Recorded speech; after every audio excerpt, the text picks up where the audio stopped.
Hello, everyone. I'm Elizabeth Goldstein, the president of MAS, and we really want to thank you for joining us today for this virtual MAS conversation celebrating Pier 57, MASterworks honoree for Best Adaptation this year. Every year, it's such a joy to celebrate excellence in architecture and urban design, to celebrate the work all across New York City. And earlier this month, we had a chance to visit the Pier during an in-person exploration. And today, I look forward to learning more about how this project actually came together. Before we begin, I'd like to call your attention to the chat. Where the MAS staff has placed a series of helpful hints and tips, including information about closed captioning for this program. If you need any assistance during this event, please feel free to message MAS using the chat function.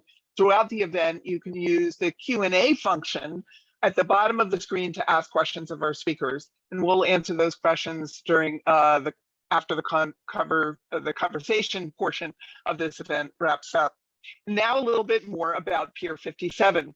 The birth of the Pier is bringing new vibrancy to Hudson River and featuring a incredible rooftop park, commercial office space, a performance venue, a food market, and community space. The project is an enormous success, and we have an extraordinary partnership which came together to make it happen. From the Hudson River Park Trust, RXR, John Woo and Associates and building tenants, Google, City Winery, Jamestown, and the James Beard Foundation. Today, some representatives from the project team are here to talk about this fantastic program. We have Noreen Doyle, who is the president and CEO of the Hudson River Park Trust. She represents the public side of this public-private partnership, and Noreen has been involved in all phases of the Pier 57 redevelopment, starting with the 2008 RFP. Next, John Ambrosi, senior project manager at RXR, is here. His current role is to manage all aspects of the day-to-day operations of Pier 57. His previous role was to transition Pier 57 from development through construction to operations, and John has been active on this project since January 2019 and to today. And finally, we have Sarah Schur, associate partner at Higgins Quasebarth Partners, joining us. They are the historic preservation consultants for the Pier 57 project, and have been working with the entire project team, including the Pier's tenants, on the historic tax credit application. To kick things off, our speakers will share some slides and provide some context on how the project came to be and how it serves the community today. Then I will come back on screen and we'll have a conversation with the group, which I'm looking forward to very much. And then we'll close up with some question and answers from all of you. So I will leave it to Noreen and Sarah and John to take it away. Great. Well, I'm up first. Hello, everyone. Thank you, Elizabeth. Thank you, Municipal Art Society, and thanks to all of you who have joined us today. We are here to celebrate Pier 57 specifically, and we are just so very proud of it, the public-private partnership, as Elizabeth mentioned, and all of the effort that it took to get to this magnificent project today. But in order to understand Pier 57's full impact, I'd like to just situate it within the context of Hudson River Park first. Next slide. So if you don't know Hudson River Park, we are a 4-mile long park along the west side of Manhattan. We go from just north of Chambers Street up to 59th Street, and almost all of the piers there are part of Hudson River Park. We were created by a state law, the Hudson River Park Act in 1998, and our sole job is to design, build, and operate Hudson River Park as a financially self-supporting public park here in New York City. We are unique in a bunch of ways, including that we are a true partnership between New York State and New York City. New York State owns some of the underlying property here, including Pier 57. New York City owns property and the northern section of the park, but it all operates under the same kind of system and parameters. And another unique aspect of us is that 400 water acres of the park are designated as an estuarine sanctuary, which is important with respect to how we construct in the river and so forth. Our mission includes many things, but it also includes preserving maritime history here along this important stretch of waterfront, and Pier 57 obviously fits in there too. So next slide. When Hudson River Park was created in 1998, there was no park built, but the land was established as park space. And one of the things that had to happen in order to build out spaces was to get rid of uses that were not allowed to be in the park pursuant to our statute.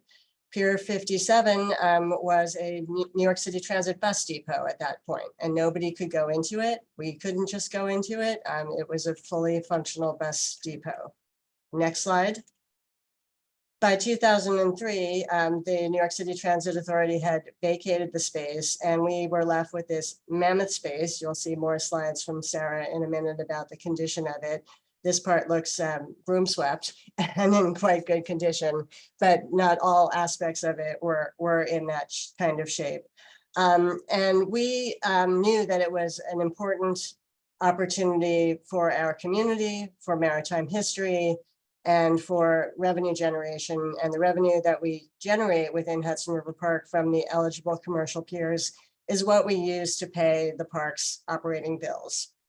So our salaries, the security, the utility bills, all of those types of things are the rent from Pier 57 today helps support all of those kinds of things, in addition to the pier being the incredible asset that it now is.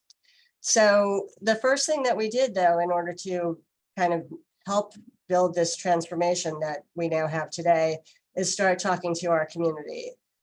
No private sector development goes smoothly in New York, really, if you don't actually talk to your community about the types of things that you hope to achieve and then are realistic about the balance that can happen.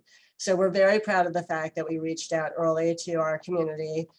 We included a letter from our community stakeholders in the RFP that we issued in 2008. And then when the responses came in, we ultimately selected a proposal at that time led by Young Woo and Associates. RXR became a partner later. This pier, the RFP went out in 2008. Global financial crisis occurred in 2008. We've had to live through Hurricane Sandy building this project. We've had to go through COVID building this project. We went through a full-on ULURP, unanimous public support, extensive waterfront permitting, 2 changes to our enabling statute in order to have a viable, commercially developable project. And we're just, the process itself is so complicated. But what makes us so proud in part right now is how this project is now adopted by our community as an example of a successful public-private partnership, something that delivered on the public open space and other amenities that people hoped for. And that's also just a beautiful asset for the community. And I'll transfer it to Sarah now. Thanks, Noreen. And can you go to the next slide? So my name is Sarah Scher. I'm from Higgins Quasebarth Partners, and we are the historic preservation consultants for the Pier 57 project. We worked on the historic tax credit project, which was very important for making this project successful. For those who are not familiar, the Federal Historic Tax Credit Program provides a tax credit that is equal to 20% of the hard and soft costs related to a substantial rehabilitation for an income-producing historic property. And in order to qualify, the project must meet the Secretary of Interior standards for rehabilitation, which protect character-defining features at both the outside and inside of the property. So that's where it's important to have a historic preservation consultant on board to help interpret those standards. So Pier 57, as we see in this historic photo from 1954, was designed by engineer Emil Prager and constructed between 1950 and 1954. It was built and owned by the New York City Department of Marine and Aviation, but was leased by Grace Line and served primarily as a freight pier with passenger service between New York and the Caribbean. Next slide. So most piers along the Hudson River are constructed on wood piles, but Pier 57 was erected on 3 massive concrete caissons that serve as substructure for the pier above. So here we can see the head house caisson in the foreground that runs north-south along the West Side Highway, and then 2 caissons that run east-west into the Hudson River. And these are all below the pier shed. These are set below the water line and are accessible. In the top left corner, you can see what it looks like inside. They're pretty incredible spaces. Next slide. So at the outside of the rehabilitation project in 2013, the pier had sat vacant for many years, suffering from exposure to the marine environment, and also with significant damage from Hurricane Sandy in 2012. Next slide. Under the initial phase of work, the entire envelope of the pier was repaired and restored, and life safety and building systems were integrated throughout the interior spaces. These, the telescoping doors that you see along the first and second floor of the pier shed were repaired, and then a new glass and metal storefront system was installed in board of them to make the pier occupiable. And Handel Architects designed this first phase of work. Next slide. The head house, which is the brick and limestone structure that's along the West Side Highway, was completely repaired and cleaned. All the brick and limestone was restored very carefully. Next slide, you can see an after photo of how amazing it looks. Additionally, all of the original steel windows were taken off site, repaired, reglazed, and then reinstalled. And then new infill was also installed along the base of the building to create pedestrian scale entrances, which were previously meant primarily for truck access. Next slide.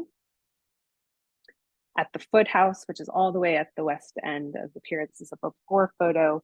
All of these original steel enamel panels were restored. Next slide. And here's an after photo. Additionally, all of the historic building signage and the historic building lighting were restored. We can see some of that along the foothouse here. Next slide. So here are some photos of what the interior spaces looked like before the rehabilitation work. As I mentioned, Graceline did have passenger service from Pier 57, and this was concentrated at the east end or the highway side of the pier. This was the main staircase and the escalator that led passengers to the waiting room. The escalator had been enclosed at the start of the project. Next slide. And then here are some of the office spaces that were on the second floor of the head house. Obviously, a lot of deterioration. Next slide.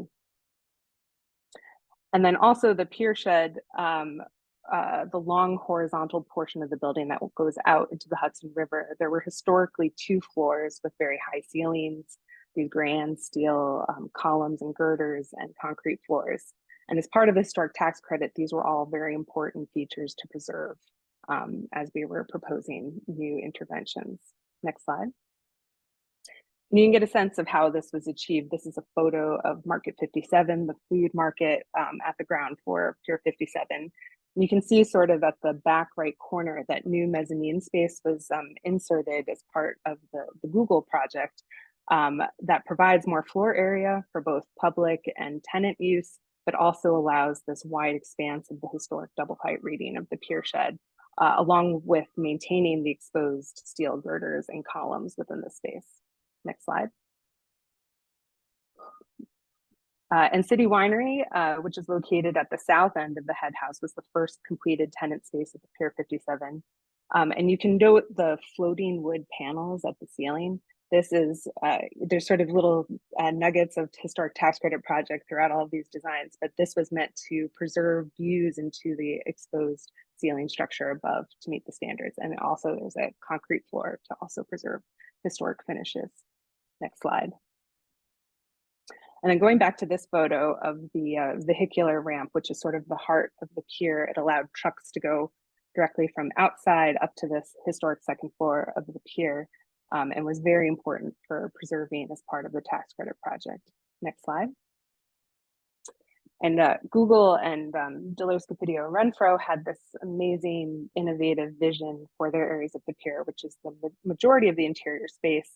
And this image also showing the ramp at the bottom center of the photo And we collaborated between the architects and the State Historic Preservation Office and the National Park Service to marry this innovative vision with the Secretary of Interior standards. And here's that same ramp. And we can see it's preserved along with its CMU walls on either side. And on the left side, you can see that a glass inclinator, as it's called, was added to allow any visitor with any accessibility needs to access the ramp. The slope couldn't be adjusted because of the tax credit project and was not at an accessible grade. So this provides everybody with the ramp experience when one is entering into the Google space. And the design of the mezzanine around the pier is obviously also meant to create that double height space as one reaches the end of the ramp. Next slide.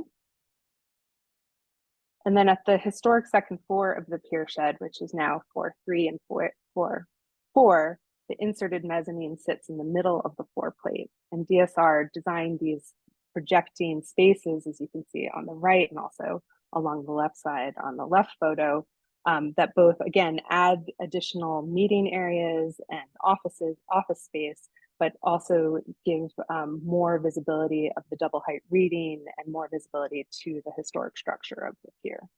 Next slide. And here at the head house, this is the Google dining room. We can see again how the historic tax credit influenced design. This was historically an office area off of a double loaded corridor, and now serving as a dining room, but the corridor aspect is preserved through a exposed skylight system and the concrete floor that represent the historic width of where offices once were in this part of the head house. And next slide. And then the crowning jewel of the pier is, of course, the public park. And with tax credit applications, it's actually difficult to have visible plantings approved at spaces that were historically not planted, but we arrived at a compromise with the National Park Service of low plantings and movable planters that has made a really special place. And with that, I'll pass it on to John to talk about the transition from a construction project to an operating pier. Great. Thank you, Sarah, and thank you, Noreen. So here we are at the end of 2024, and going back 16 years, to 2008 is when Noreen and the Hudson River Park Trust put out an RFP, or actually they hired an engineering firm called Halcro to take a look at the pier, see if it had potential to develop, and see if it was a likely candidate to be adaptive reusable. Turns out Halcro said it's got great bones and you should proceed. The Hudson River Park Trust put out an RFP. Young Woo, who is now our partner, RXR's partner, won that. And what they decided to do at that point, early on in the project, a person that you all know, Anthony Bourdain, was interested in creating a marketplace for the pier. That would be an international marketplace using the 1,000 or so containers that were abandoned, left behind.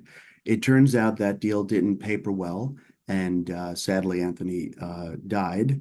But what ended up happening is a whole new approach to how to develop the pier came about. Young Woo and Google and City Winery and Hudson River Park Trust and our partners, RXR, we ended up signing letters of intent to proceed with all of the amenities that the ground lease that the Hudson River Park Trust put together with RXR. And included in all of that was making some of the changes that that Sarah talked about. We added a second and third floor. We changed the zoning to an M23 to an M15. It's now a 5-story, 6-story building with the upper pavilion. And this was a result, to build on a little bit of what Noreen had talked about, this was a result of a great public-private partnership. The City Planning Commission, Manhattan Borough President's Office, Community Board 4, all signed off on the rezoning, and the New York City Council approved the ULURP, and the Governor's Office approved the ability to have commercial use at the pier. So it expanded the ability to develop the pier to the capacity that it is today. Next slide, please. So what you're seeing here is the ingenuity of the Diller, Scofidio, Renfro, and the Google team to open up the entire rooftop, which was a 2-foot thick slab, put this this containment, all weatherproofed containment, and open up this massive 40 by 50 foot wide section to put in the infrastructure for the skylights. Next slide, please. So what you're seeing here is some of the construction. Google put in convenient stairs between their now 2nd and 4th floors. They also have some space on the ground floor, and they have an entirety of the pier. Let me just say this, that the pier is about 411,000 square foot. Google's the anchor tenant here and has about 345,000 square foot of that. So the vast majority of the 2nd, 3rd, and 4th floors, and the floor plates are about 100,000 square foot, are Google. And City Winery has about 30,000 square foot or so. Marketplace, about 14,000 square foot. And then we have bookable classrooms, the cultural, education, and entertainment spaces, about 24,000 square foot, and a public living room. We're also building a mezcal and tequila bar now that'll be open in the next few weeks. So I hope you all come down to visit that. And we have 2 new restaurants coming in on the ground floor. In the Foothouse of Corsica is the name of that restaurant, and then a Japanese restaurant on the rooftop named Meru. Next slide, please. What you see here is our building of the mezzanine in the City Winery space. If any of you have been there, that's a 350-seat state-of-the-art performance venue. Some of the best bands in existence have played there, including Coldplay, which is a very special event. Typically, they pay stadiums, and here they made a visit to City Winery. Our construction company, RCS, built this. This is a $13 million build out, and we're very, very proud of how this turned out. City Winery is booked for private events and public concerts as well every day of the year. Next slide, please. So what you're seeing is a little bit of what we talked about earlier. Sarah mentioned the inclinator. So this is the ramp, which in a numerological coincidence, the ramp slope is 5.7 degrees. Who knew? It's Pier 57. That's just kind of a magical coincidence, and I always get a kick out of that. But yes, the ramp was completely rebuilt, and although the existing structure is there, all of the infrastructure around it was redone. And let me say a little bit about the work that we did here. So RXR and its partners were able to get a construction loan to do this work. The development loan of $225 million was not such an easy thing to do, in that there was a very narrow universe of banks, lenders who would lend that type of money on a ground lease. We have a 97-year ground lease with the Hudson River Park Trust, and it's floating on these concrete caissons that Sarah mentioned before. And so we were able to get the funding. That's something that RXR, as a vertically integrated company, is able to do. We're able to put together the development team, the construction team, and with all of that said, we ended up having to put all of the infrastructure, the condensing, the cooling towers, the condensing pumps, and all of that equipment, the electrical switchgear, all of it had to be high above the floodplain. And so it's on the 4th floor of the building, which was no easy task. All new Con Ed, all new waterproofing to the site, all new infrastructure, sanitary, sewer, all new fire and life safety. And it was quite an accomplishment, quite a feat. And I am extremely proud and will always be proud to be a part of this project. Next slide, please. This was some of the building. Diller, Scofidio, and Renfro were very careful to stay with the industrial theme. as Sarah was mentioning before, that this is a historic site. So these configurations pay an homage to some of the containers that were here. And this is all done in Corten steel, which is a very nice industrial yet warm feel as well. Next slide, please. Great. This is a view of our southern corridor. You have City Winery on the left, Market 57 straight ahead. And I hope you all come to visit us here. And the pier goes down another 800 foot. So it's 1,000 foot long. It's the equivalent of a 44-story skyscraper floating on its side, which, you know, I always get a kick out of saying. Next slide, please. There's a little bit of the marketplace. This is a James Beard Foundation curated marketplace. There are 16 kiosks, and all are either women-owned, minority-owned, or small businesses. And we make every effort to give opportunity to small businesses who would like to be a part of projects such as this. If you look straight down that corridor, all the way at the end will be our Foothouse restaurant and our mezcal tequila bar called El Bar. Next slide, please. Great. This is something we're very proud of. This is our public living room. You see a view there of the Barry Diller and Diane von Furstenberg project, also a part of the Hudson River Park. That's Little Island. And so this is our public living room, which you can come to 7 days a week, 365 days a year, from 6 a.m. to 1 a.m. Come in here. We have Wi-Fi. We provide a beautiful and friendly and accommodating space, and people can come down here. And I've heard Noreen say this a number of times, that part of the vision here was, if someone has $10 and they want to spend the day, where can they go? And Pier 57 is one of those places where you can buy a cup of coffee and sit here and do your work with our free Pier 57 provided Wi-Fi and enjoy the day.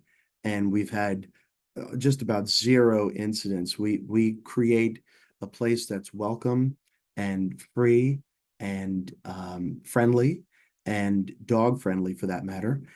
We just had Barktoberfest this weekend, which was a massive hit. People came and they and their dogs were dressed in Halloween costumes.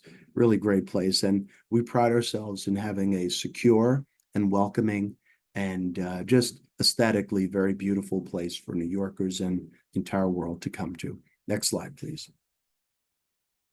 This is one of our tech-enabled classrooms. As part of the ground lease stipulations, we're required to provide 24,000 square foot of CE space. That's cultural, education, and entertainment space.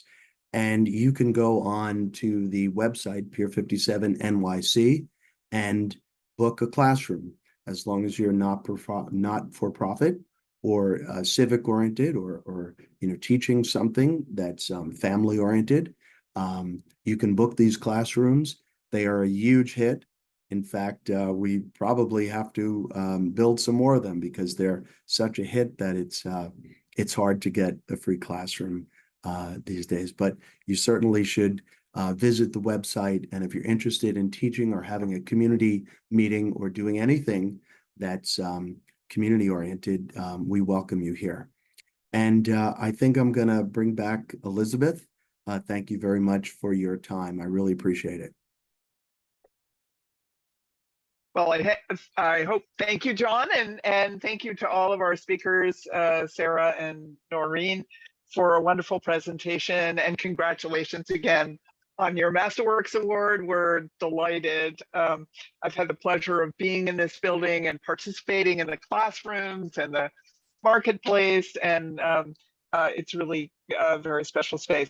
So I wanted to start with you, Noreen, and Sarah a little bit, and then I would love to have you weigh in, John, about how you thought about the design of this place in the context of the other things immediately around it. So it's Chelsea Piers to the north, another industrial building with a converted use. and Little Island to the south talk about something a little different, and how that influenced the design and also the way the functions in the building were organized.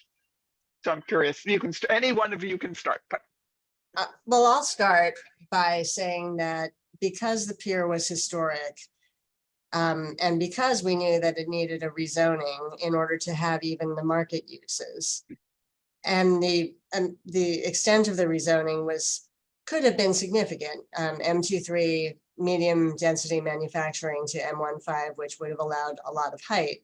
When we were going through the ULAR process with the community, there were concerns about that. And Hudson River Park's response, together with the developer, was that we would recognize the historic building. That was paramount, really, with respect to getting an approved project, but also one that was consistent with the values that we're supposed to have at Hudson River Park, in part respecting our heritage. So the building itself and the developer's desire to go through the historic tax credit process, which, as you've heard a bit from Sarah, is an incredibly onerous process, but it gave the trust the confidence that the highest quality of historic restoration standards would be adhered to as the various interior spaces were developed. The developer team came up with a particular combination of proposed uses within the pier, and the trust obviously had to agree with that. And as John said, we wanted, there was a mix of more private uses like the Google space, but also other uses, even if you have to pay a fee to buy that coffee or, whatever, where the public can participate in them. And then, of course, the totally free spaces as well. So from our perspective, you have to give some latitude to developers who actually know what the market can bear. But we also set minimum standards for what we expected on the public side with respect to return. great. Sarah, John, thoughts you want to add?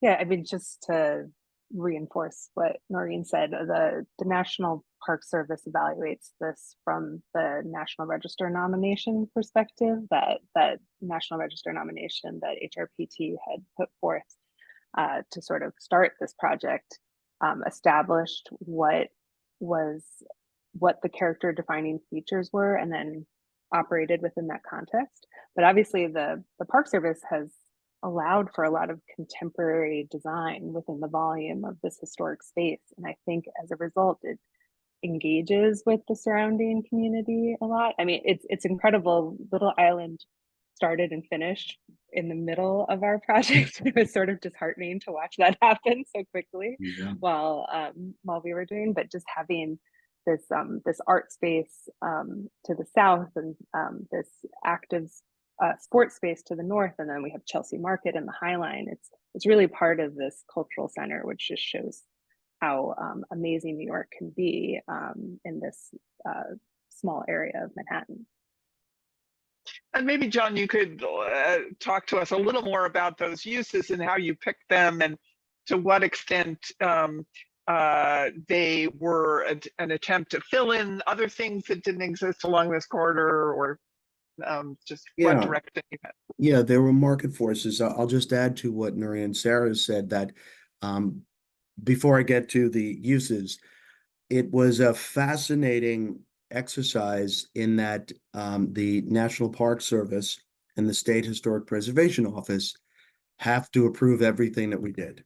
So Noreen and her team and Sarah and Cass at Higgins Quasebarth and my team and all of the contractors that we worked with, the designers, Handel Architects worked closely with us on this, and Hunter Roberts Interiors. Every screw that we put in had to be approved by SHPO and National Park Service. And that was quite a feat in and of itself. Every design had to be considered. What we would design something, and then we would go to Noreen and Sarah and her team and say, what do you think of this? Do you think it's going to be approved? Do you think they're going to like it? And Sarah and Cass and team were able to help with that. So that was a part of the project that was very, very unique. I've dealt with a lot of development and construction before, but never had to go through the National Park Service and SHPO to get things approved. So yeah, the uses, of course, we're still working on one of the spaces that we have, and we're trying to find a use for it that will be market appropriate, that will not cause any kind of overdensity in services, that will be able to compete. Also, one of the challenges that we have is we're here across 11th Avenue, and there's, you know, a psychological challenge to getting people from where the subways are, closer to 8th Avenue, across 11th Avenue to here at the waterfront. People think, oh, it's the middle of the winter. Why do I want to go to the waterfront? Well, it's absolutely gorgeous inside, and you don't have to worry about that. But, you know, commercial and retail businesses, they have concerns about being over here. So we subsidize them in some ways, and we try to pick uses that would be still family friendly, and still respectful of what the Hudson River Park wants to do, but also, you know, make money for the folks that are involved in investing their capital in it. I'll just say that from the get-go, the trust did mandate public open space on the roof, and vehicular traffic was a huge consideration for us as we reviewed proposals, because of the adjacency of the bikeway, which is incredibly popular, our own esplanade, which is incredibly popular. Any kind of use that really relied on incredibly dense vehicular traffic was something that was likely not going to be approvable. Yeah, I actually do want to just comment because I think you all know this very well, but maybe our audience who hasn't been there may not know. The ability to circumvent the pier now on the exterior is really a very special thing. And so you didn't actually talk about that as part of the public amenity, but I sort of think it is, and a really wonderful aspect. And I'll say that oh, sorry, that's something that when we were planning Hudson River Park more than 20 years ago, our regulatory approval package at that point included restoring the dead ends and reconnecting the pier perimeter walkway to the esplanade. So it took 20 years to make it happen, but that was part of the sort of park vision way back when. Yeah, and it also gives you that gorgeous view from that very, you know, that beautiful deco 50s head house at the end, or end house. I'm not sure what the right phrase is. Foot house, yeah. Yeah, it's woodhouse. Thank you.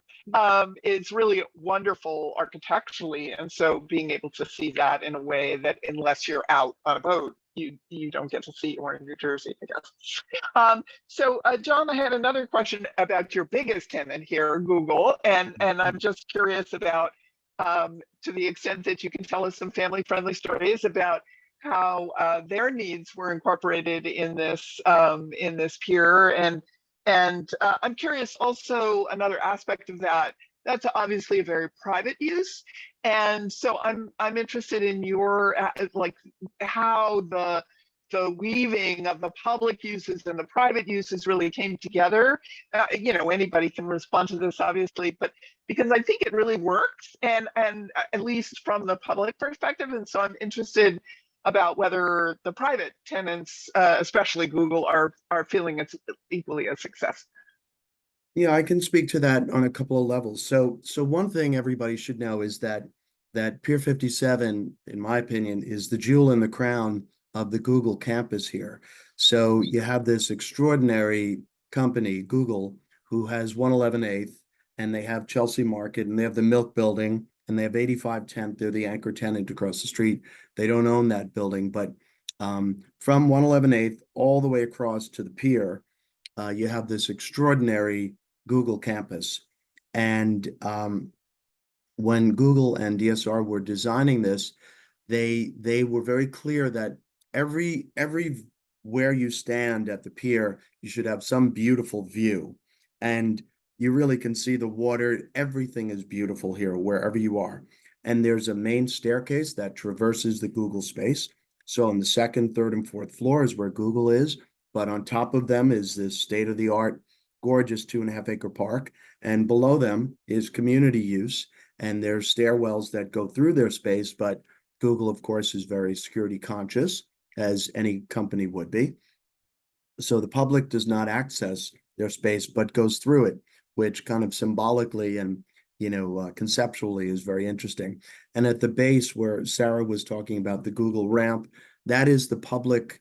There's a separate entrance for Google employees, and there's about 400 to 600 Google employees here at any given time. They're mostly here Tuesday through Thursday and work remote or at other buildings Monday and Friday. But they have events here practically every day, and these can be 1,000-person events. They are really using the space. It's such a spectacular place with a beautiful black box theater called Horizon Hall, which is gorgeous. And then there's the Chelsea viewing room at the East End, which is extraordinary in its own way. And Google did everything they could to stay within the industrial theme as well. The doors that rise up and down are these massive, like airplane hangar doors that close the Google black box space. So then the seating, it's stadium seating, it's very comfortable, but it also recedes back into the wall so that they can change the space. Also, for any of you landscaping folks out there, Google has a terrace here where the planters at the touch of a button are motorized and they move along tracks. And so Google can change the configuration of these planters. I know I wandered a little bit, but I wanted to answer your question as to how Google fits in here and how that works. They're sandwiched between a whole bunch of things that are going on, but it's a really beautiful marriage, quite frankly.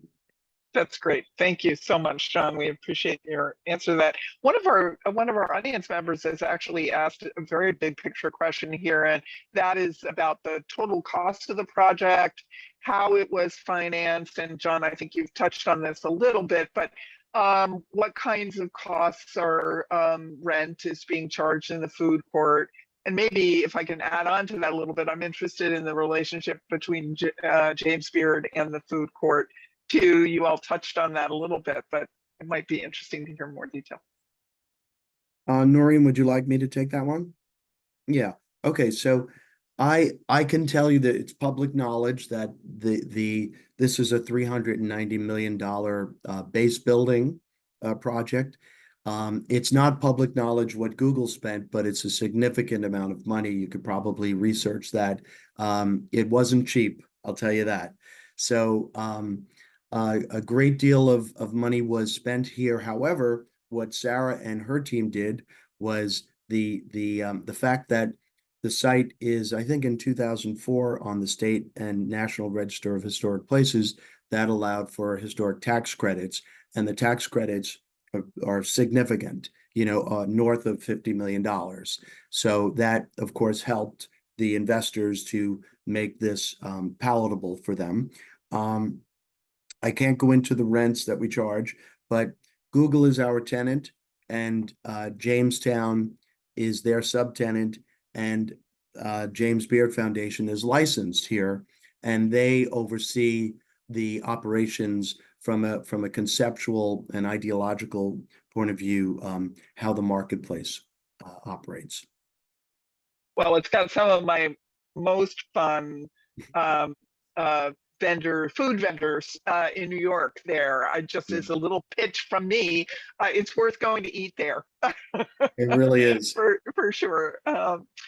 So I'm just curious, you've talked a lot about how arduous the tax credit project was, and how many reviews, I guess arduous may be the wrong word, but long and complicated. And I'm just curious whether SHPO and the National Park Service are proud of the work they've done with you. Oh, yes. The Pier actually won the State Preservation Award. I think it was last year or the year before. 2022. Yeah. It was before the market had been completed, but they did recognize it as worthy of state recognition. It's an unusual building type for them, so they had to really stretch their way of interpreting the standards. And it was just, there's so much to love here. So I think both SHPO and the Park Service found this to be a very satisfying process. I assume that the historic tax credits, you kind of alluded to this a little bit, was not the only regulatory process you were engaged in. And I was wondering, Noreen, if you could talk a little bit more about the other players here from a regulatory perspective, and also a little bit about how the city and state process, since you highlighted at the beginning the fact that this is really a collaborative project between the two levels of government. Curious about whether you could share more about that too. Sure. We basically had to touch on every level of government, I would say, in order to accomplish this project. On the Hudson River Park Trust side, the board of directors approved conceptually the initial respondent to the RFP. So that was what kicked it off, and that's where the state-city direct partnership of our own board of directors comes into play. In order to do any construction in Hudson River Park or in New York City waters, the Army Corps of Engineers, which is a federal entity, the New York State Department of Environmental Conservation, the National Marine Fisheries Service, the U.S. Fish and Wildlife Service, the EPA are all involved in the regulatory permitting for in-water construction.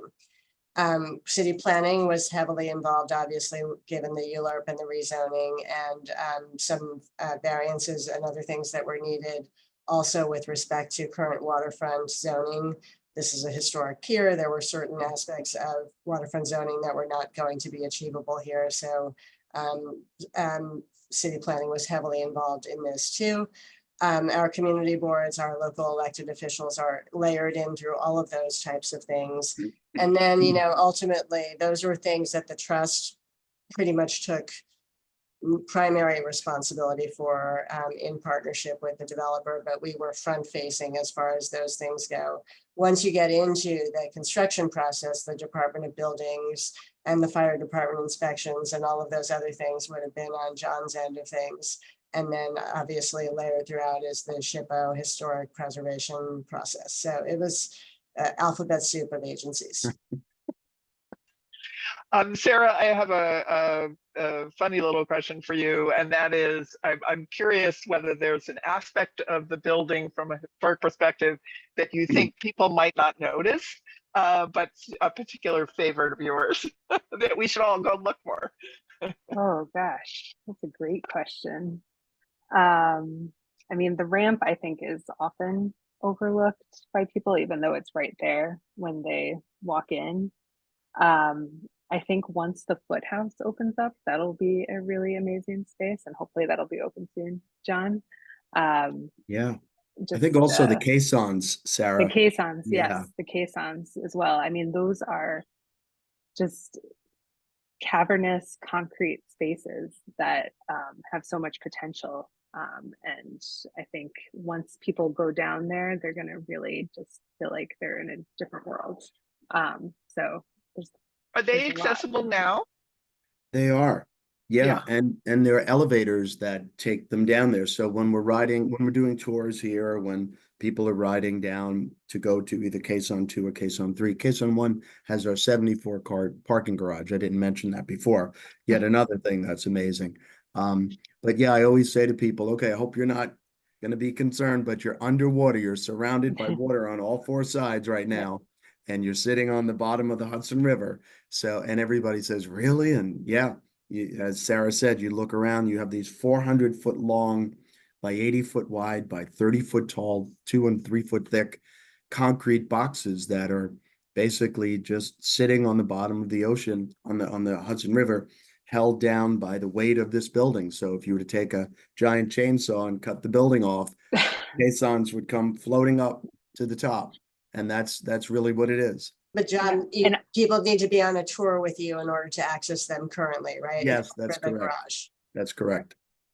And I believe it's the only pier with a basement in New York City. Right. The only, exactly. yeah. So I was going to ask that a question you just maybe answered in part, Sarah, and that is, are there any other piers in New York that have the same caisson system? No, this is the only caisson system. Yeah. Wow. And This is a So, pier and without that, piers. and that's partly why it was able to be listed individually on the National Register, is because of the engineering feat of having a superstructure on top of a caisson system. This was mentioned earlier, but Emil Prager designed landing craft in World War II. So this is sort of an adaptation of that type of technology. Wow. Wow. We have a question about the water from one of our participants about whether or not there was any thought given to actual in-water activities on the north or south side of the pier, and why you made the decision you did, I guess, is implicit. Actually, in the environmental impact statement that was done for the project, a full-on marina was assessed, as well as a water taxi landing, all of which are potential opportunities in the future, but would need to go through their own permitting and other processes at this point. Mm-hmm. Yeah. So I guess I want to also turn a little bit to, and I asked you this in a compound question, Noreen, earlier, about how the state and city interact around, obviously there's a governance structure here that manifests, but I'm curious how they interact with a project like this. And obviously you're talking lots of community stakeholders, but there's also all these institutional interests at the state and city level. And I'm curious about how they interact with a project like this. Their interaction is generally through us. So the law that created Hudson River Park, the Hudson River Park Act in 1998, created the Hudson River Park Trust to, as I mentioned, design, plan, operate, maintain Hudson River Park. And the state and city parks commissioners and the State Department of Environmental Conservation commissioners are voting ex officio members of our board of directors at any point. We have a board of directors that consists of 13 members. And so the inherent government interests are sort of held by those three entities which own the underlying land in Hudson River Park. Hudson River Park has a long-term lease with each of those three entities with respect to our own management of the park. But essentially, when we approve something, in most instances, we are approving it on behalf of the state or the city. And we have various obligations to the state and city, ranging from how we do public procurement to minority and women business reporting to standards with respect to green considerations and historic considerations and so forth that are all built into it being public property. But essentially, the primary engagement is through us as our own public entity. And then in addition to our board of directors, I also report up to the governor's office and to the mayor's office to make sure that everybody stays informed. Congratulations and condolences. That sounds complicated, for sure.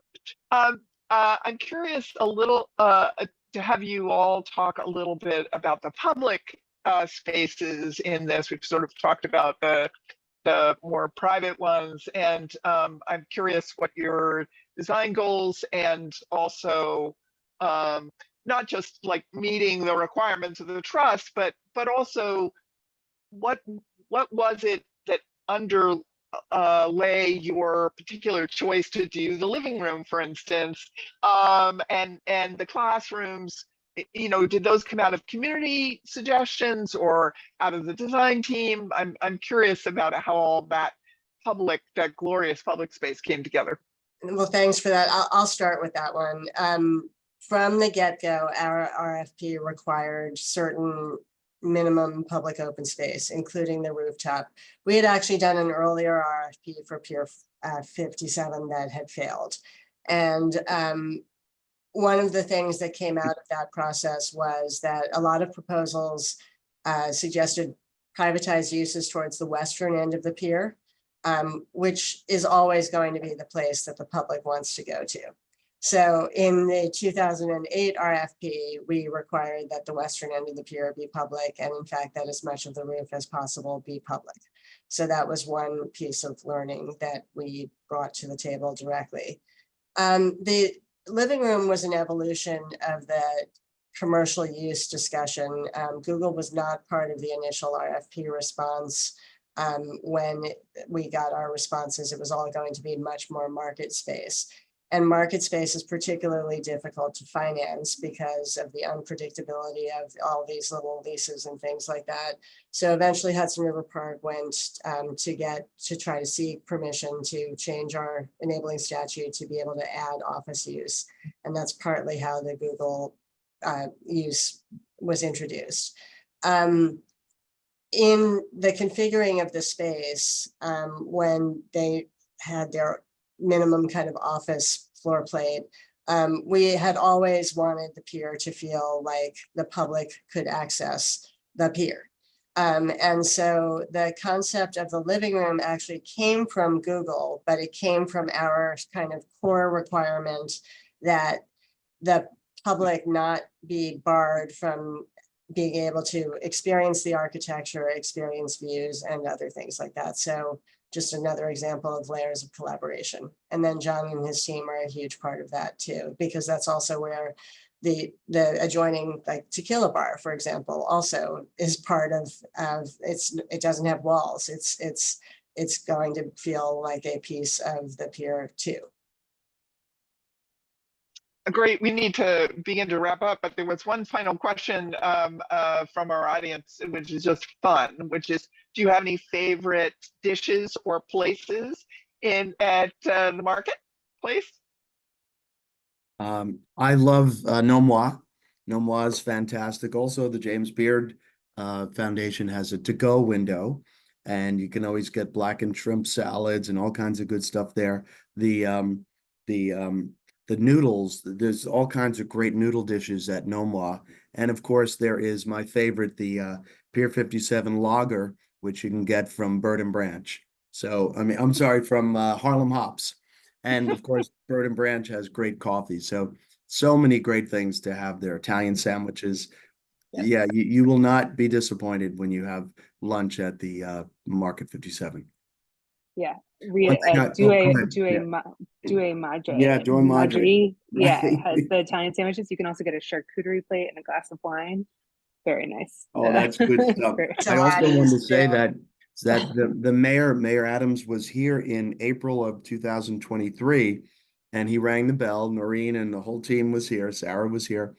And since that point, we've had over 2.3 million people on site.